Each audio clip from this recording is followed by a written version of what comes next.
Demikianlah telah kudengar.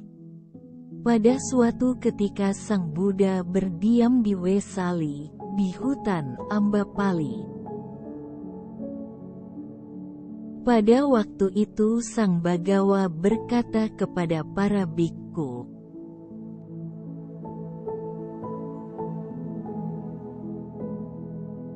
semua bentukan adalah tidak kekal, bersifat tidak bertahan lama, cepat berubah, tidak dapat diandalkan.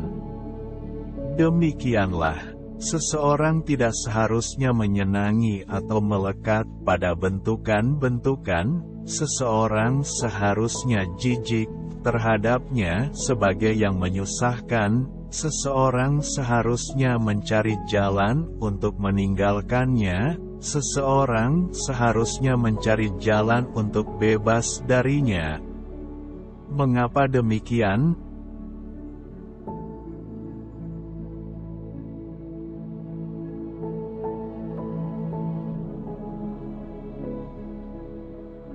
Akan tiba waktunya ketika tidak ada hujan.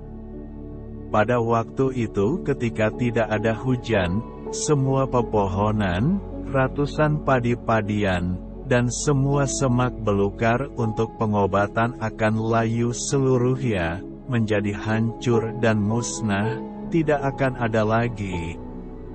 Inilah mengapa aku mengatakan bahwa semua bentukan adalah tidak kekal, bersifat tidak bertahan lama, cepat berubah, tidak dapat diandalkan. Demikianlah, seseorang seharusnya tidak menyenangi atau melekat pada bentukan-bentukan, seseorang seharusnya jijik terhadapnya, sebagai yang menyusahkan, seseorang seharusnya mencari jalan untuk meninggalkannya, seseorang seharusnya mencari jalan untuk bebas darinya.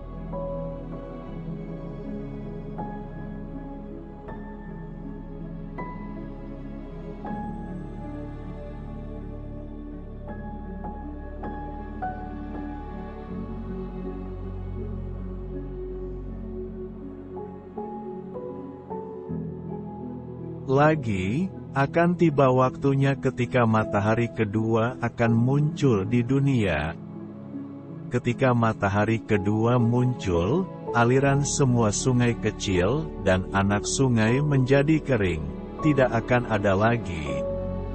Inilah mengapa aku mengatakan bahwa semua bentukan adalah tidak kekal, bersifat tidak bertahan lama, cepat berubah, tidak dapat diandalkan. Demikianlah, seseorang seharusnya tidak menyenangi atau melekat pada bentukan-bentukan, seseorang seharusnya jijik terhadapnya sebagai yang menyusahkan, seseorang seharusnya mencari jalan untuk meninggalkannya, seseorang seharusnya mencari jalan untuk bebas darinya.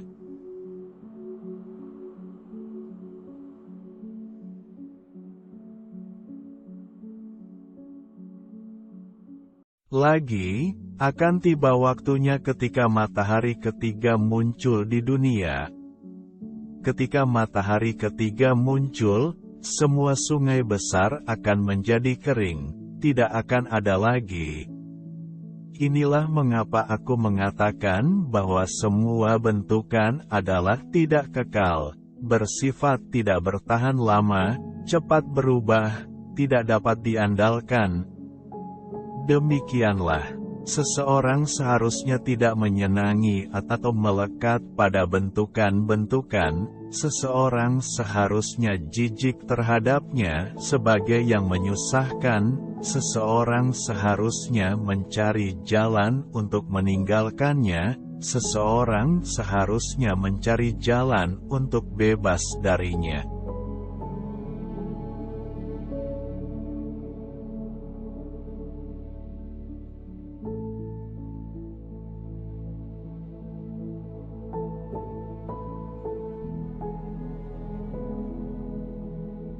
Lagi, akan tiba waktunya ketika matahari keempat muncul di dunia.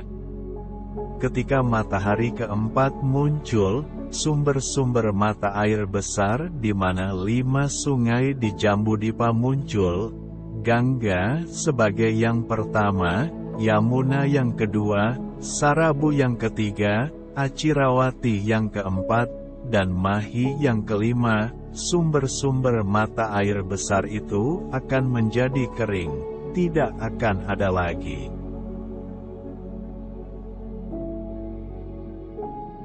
Inilah mengapa aku mengatakan bahwa semua bentukan adalah tidak kekal, bersifat tidak bertahan lama, cepat berubah, tidak dapat diandalkan. Demikianlah, seseorang seharusnya tidak menyenangi atau melekat pada bentukan-bentukan. Seseorang seharusnya jijik terhadapnya sebagai yang menyusahkan. Seseorang seharusnya mencari jalan untuk meninggalkannya. Seseorang seharusnya mencari jalan untuk bebas darinya.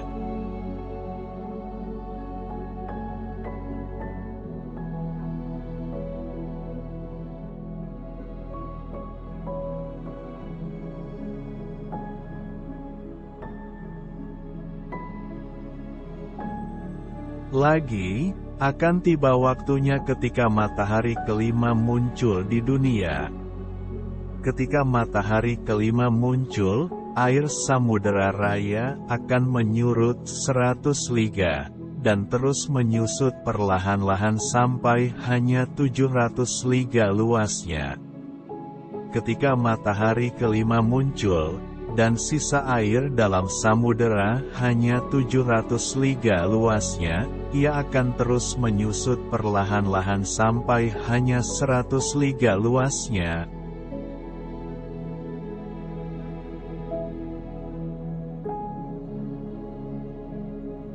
Ketika matahari kelima muncul, air Samudera Raya akan berkurang setinggi 1 batang pohon palem, dan terus berkurang perlahan-lahan sampai ia memiliki kedalaman hanya 7 batang pohon palem. Ketika matahari kelima muncul dan sisa air di samudera memiliki kedalaman hanya 7 batang pohon palem, ia akan terus berkurang perlahan-lahan sampai ia memiliki kedalaman hanya sebatang pohon palem. Ketika matahari kelima muncul, air Samudera Raya akan berkurang setinggi 1 orang, dan terus berkurang perlahan-lahan sampai ia memiliki kedalaman hanya 7 orang. Ketika matahari kelima muncul dan sisa air dalam samudera memiliki kedalaman hanya 7 orang, ia akan berkurang lagi perlahan-lahan sampai ia memiliki kedalaman hanya 1 orang.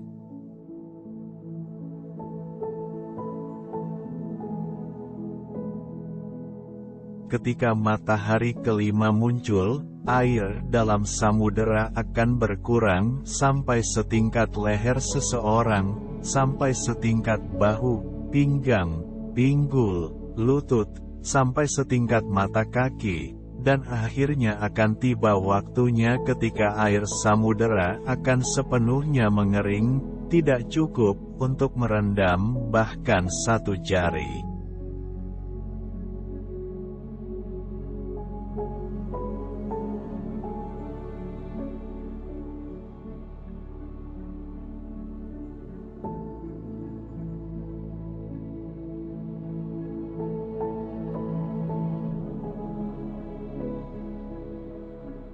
Inilah mengapa aku mengatakan bahwa semua bentukan adalah tidak kekal, bersifat tidak bertahan lama, cepat berubah, tidak dapat diandalkan. Demikianlah, seseorang seharusnya tidak menyenangi atau melekat pada bentukan-bentukan. Seseorang seharusnya jijik terhadapnya sebagai yang menyusahkan. Seseorang seharusnya mencari jalan untuk meninggalkannya. Seseorang seharusnya mencari jalan untuk bebas darinya.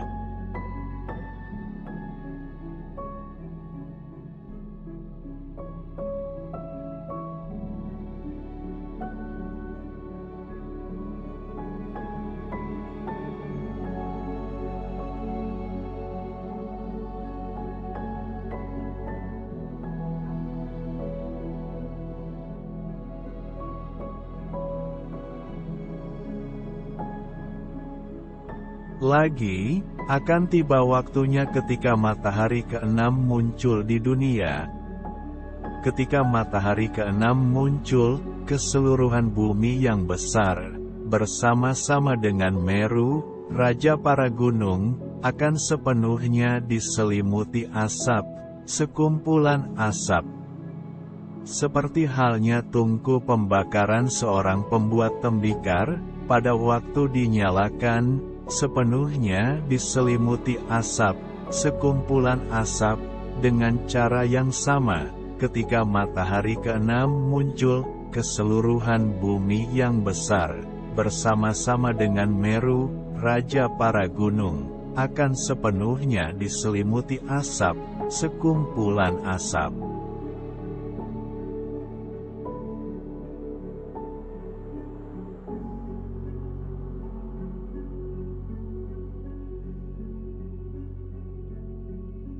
Inilah mengapa aku mengatakan bahwa semua bentukan adalah tidak kekal, bersifat tidak bertahan lama, cepat berubah, tidak dapat diandalkan.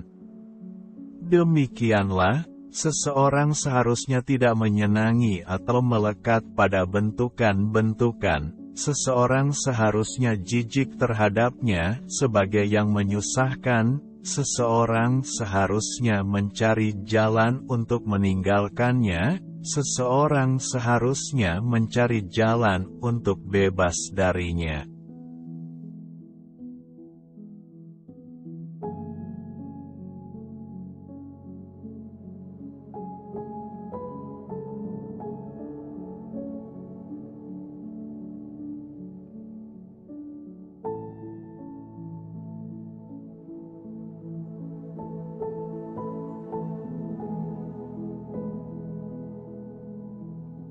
Lagi, akan tiba waktunya ketika matahari ketujuh muncul di dunia.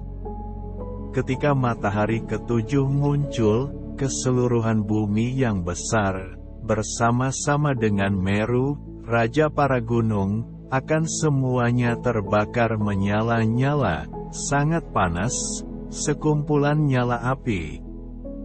Dengan cara ini, ketika matahari ketujuh muncul dan keseluruhan bumi yang besar, bersama-sama dengan Meru, raja para gunung, semuanya terbakar menyala-nyala, sangat panas, sekumpulan nyala api, maka angin akan membawa nyala api itu bahkan naik ke alam Brahma.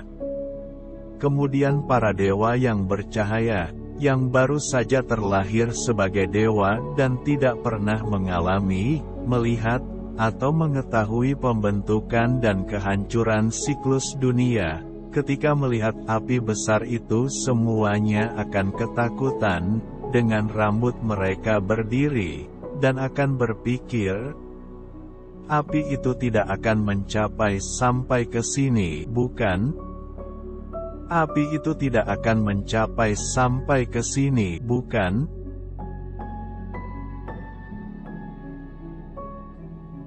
Mereka yang terlahir sebagai dewa sebelumnya dan telah mengalami, melihat, dan mengetahui pembentukan dan kehancuran siklus dunia akan, ketika melihat api besar itu, menenangkan ketakutan para dewa tersebut, dengan berkata kepada mereka, "Janganlah takut. Api yang bersifat demikian itu tidak akan mencapai sampai ke sini."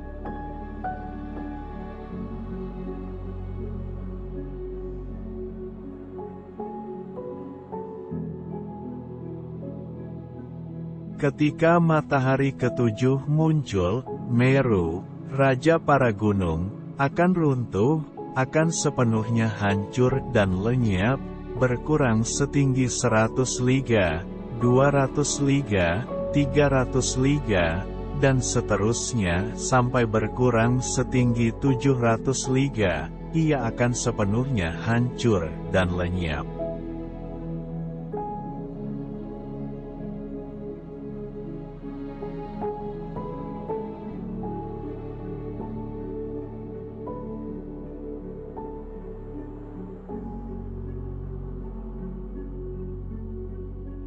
Ketika matahari ketujuh muncul, Meru, raja para gunung, bersama-sama dengan bumi yang besar ini, akan terbakar hancur dan musnah, dengan bahkan tidak ada abu yang tersisa, seperti halnya gi panas, atau minyak yang dimasak, atau digoreng sampai ia sepenuhnya lenyap, dan bahkan tidak ada asap, atau jelaga yang tersisa, dengan cara yang sama, ketika matahari ketujuh muncul, Meru, raja para gunung, bersama-sama dengan bumi yang besar, akan lenyap dengan bahkan tidak ada abu yang tersisa.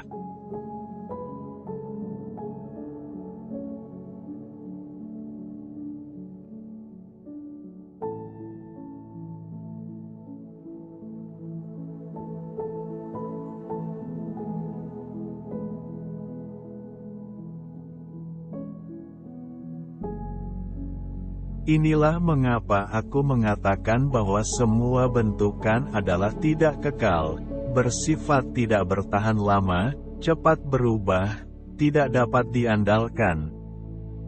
Demikianlah, seseorang seharusnya tidak menyenangi atau melekat pada bentukan-bentukan. Seseorang seharusnya jijik terhadapnya, sebagai yang menyusahkan. Seseorang seharusnya mencari jalan untuk meninggalkannya. Seseorang seharusnya mencari jalan untuk bebas darinya.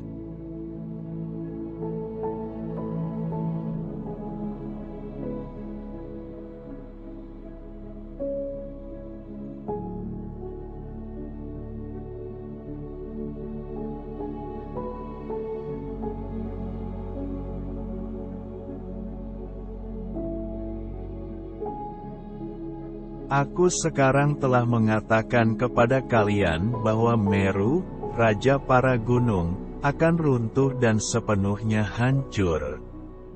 Siapakah yang dapat meyakini hal ini? Hanya mereka yang telah melihat kebenaran.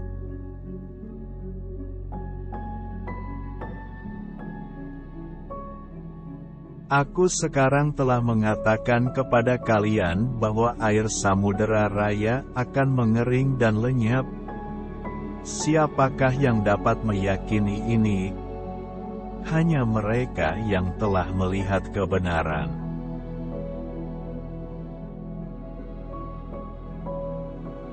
Aku sekarang telah mengatakan bahwa keseluruhan bumi yang besar akan terbakar dan lenyap. Siapakah yang dapat meyakini hal ini? Hanya mereka yang telah melihat kebenaran. Mengapa demikian?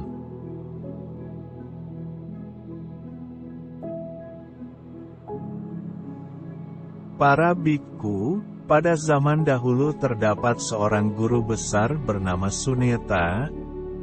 Ia adalah guru suatu perguruan para pertapa non-Buddhis.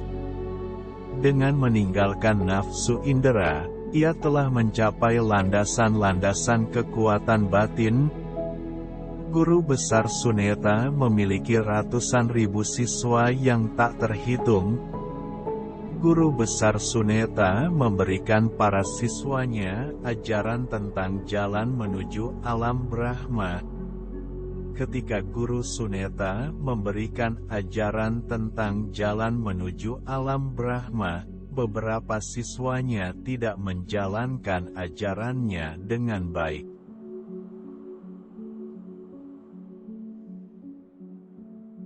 Pada akhir kehidupan, beberapa dari mereka terlahir kembali di antara 4 raja besar. Beberapa terlahir kembali di antara 33 dewa, beberapa terlahir kembali di antara para dewa Yama, beberapa terlahir kembali di antara para dewa Tusita, beberapa terlahir kembali di antara para dewa yang menyenangi penciptaan, dan beberapa terlahir kembali di antara para dewa yang menyenangi ciptaan dewa lain.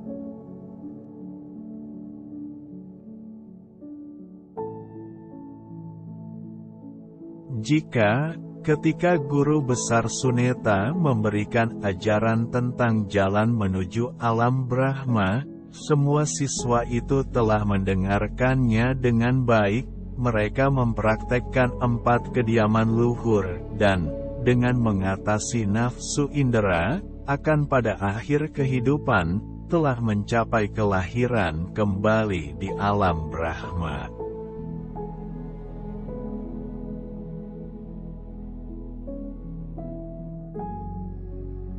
Pada waktu itu Guru Besar Suneta berpikir demikian.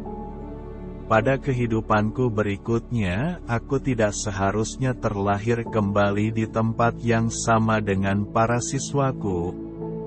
Aku sekarang alih-alih akan mengembangkan dan berlatih cinta kasih. Setelah mengembangkan dan berlatih cinta kasih, pada akhir kehidupan ia mencapai kelahiran kembali di antara para dewa yang bercahaya.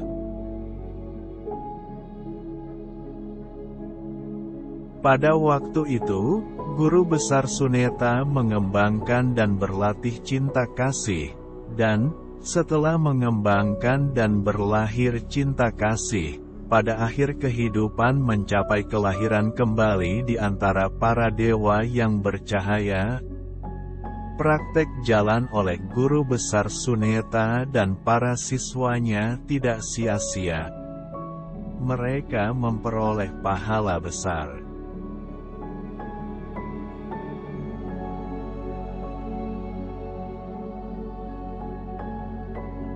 Para bikku, apakah yang kalian pikirkan? Guru besar pada zaman dahulu bernama Suneta, yang adalah guru suatu perguruan para pertapa non-Buddhis, dan yang, dengan mengatasi nafsu indera, mencapai landasan-landasan kekuatan batin. Apakah kalian berpikir ini adalah orang lain? Janganlah berpikir demikian. Ketahuilah bahwa itu adalah aku.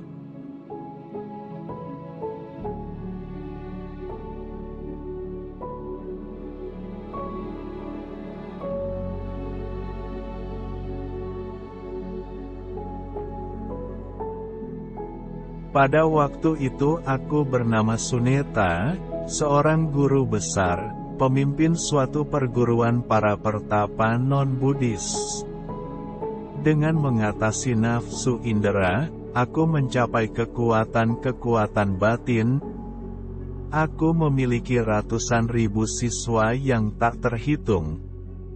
Aku memberikan para siswaku ajaran tentang jalan menuju alam Brahma.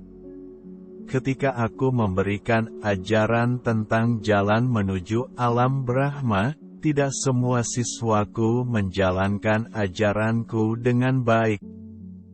Pada akhir kehidupan, beberapa terlahir di antara 4 raja besar, beberapa terlahir kembali di antara 33 dewa, beberapa terlahir kembali di antara para dewa Yama, beberapa terlahir kembali di antara para dewa Tusita, beberapa terlahir kembali di antara para dewa yang menyenangi penciptaan, dan beberapa terlahir kembali di antara para dewa yang menyenangi ciptaan dewa lain.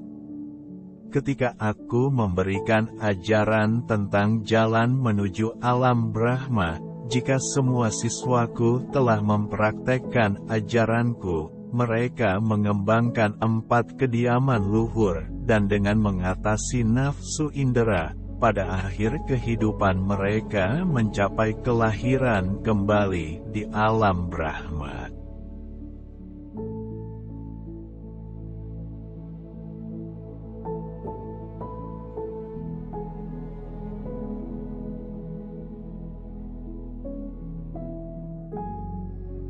Pada waktu itu aku berpikir demikian, tidak tepat bagiku untuk terlahir kembali pada dunia berikutnya dalam alam yang sama dengan para siswaku. Aku sekarang alih-alih akan mengembangkan dan berlatih cinta kasih. Setelah mengembangkan dan berlatih cinta kasih, Pada akhir kehidupan, aku mencapai kelahiran kembali di antara para dewa yang bercahaya. Kemudian, aku mengembangkan dan berlatih cinta kasih, dan setelah mengembangkan dan berlatih cinta kasih, pada akhir kehidupan mencapai kelahiran kembali di antara para dewa yang bercahaya. Praktek jalan oleh diriku dan para siswaku tidak sia-sia. Kami memperoleh pahala besar.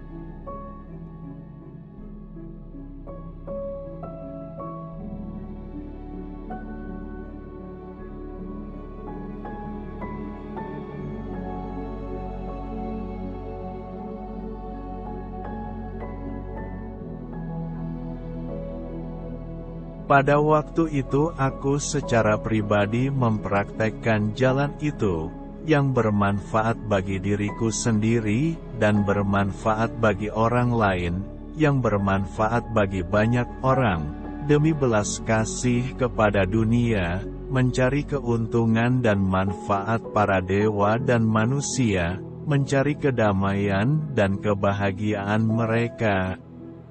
Ajaran yang aku berikan pada waktu itu tidak membawa pada yang tertinggi, bukan kemurnian tertinggi, bukan kehidupan suci tertinggi, bukan penyelesaian kehidupan suci tertinggi. Pada waktu itu, aku tidak dapat meninggalkan kelahiran, usia tua, penyakit, kematian, duka cita, dan kesedihan. Aku tidak dapat mencapai pembebasan sempurna dari penderitaan.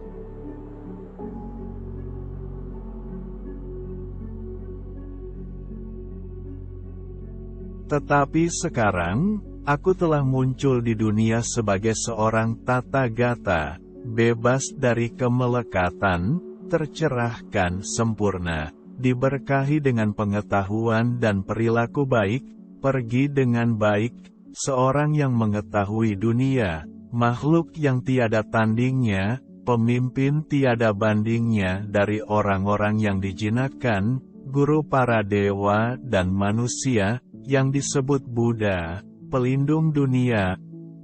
Aku sekarang bermanfaat bagi diri sendiri dan bermanfaat bagi orang lain.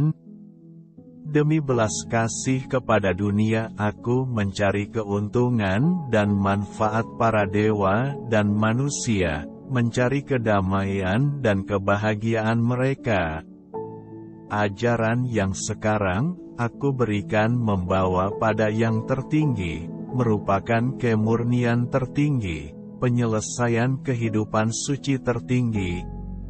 Aku sekarang telah meninggalkan kelahiran, usia tua, penyakit, kematian, duka cita, dan kesedihan. Aku sekarang telah mencapai pembebasan sempurna dari penderitaan.